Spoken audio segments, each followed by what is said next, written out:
ঘটনাটি শুনেন, ঘটনাতে অলরেডি ঘটনা অলৌকিক এক ঘটনাও।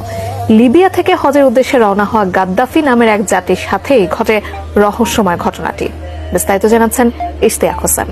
এখন বিমানের দরজা বন্ধ আর পাইলটের স্পষ্ট সিদ্ধান্ত ওই মুহূর্তে দরজা না খোলার, ফলে বিমানে জায়গা হয়নি আমিরের।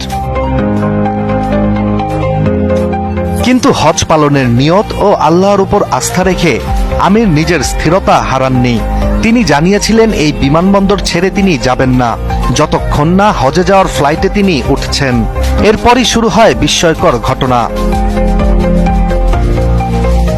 আমিরকে রেখেই চলে যাওয়া বিমানটিতে যান্ত্রিক ত্রুটি দেখা দিলে ফিরে আসতে বাধ্য হয় সেটি। বিমানটি অবতরণ করার পর ত্রুটি মেরামতের কাজ চলাকালীন সময়েও আমিরকে সুযোগ দেয়া হয়নি বিমানে ওঠার। পরে আবারও আমিরকে রেখেই উড়ে যায় বিমানটি। কিন্তু অলৌকিক কিংবা রহস্যজনকভাবে দ্বিতীয়বারও সমস্যা দেখা দেয় সেই বিমানে। নেমে আসতে বাধ্য হয় বিমানবন্দরে। দ্বিতীয়বার অবতরণের পর বিমানের ভিতরে নীরবতা। ঠিক তখনই ক্যাপ্টেন ঘোষণা করেন, আমিরকে ছাড়া আর এক পাও এই বিমান এগোবে না। এই ঘোষণার পর বিমানবন্দরেও আবহাওয়া বদলাতে শুরু করে।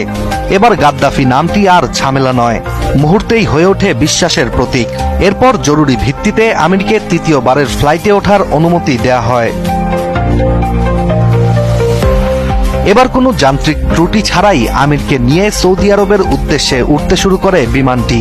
এই ঘটনার পর স্থানীয় একাধিক গণমাধ্যমকে আমির বলেন, তিনি শুধু হজ করতে চেয়েছিলেন। তিনি জানতেন যে তার নিয়ত যদি হজ হয় তাহলে কেউ তাকে আটকাতে পারবে না।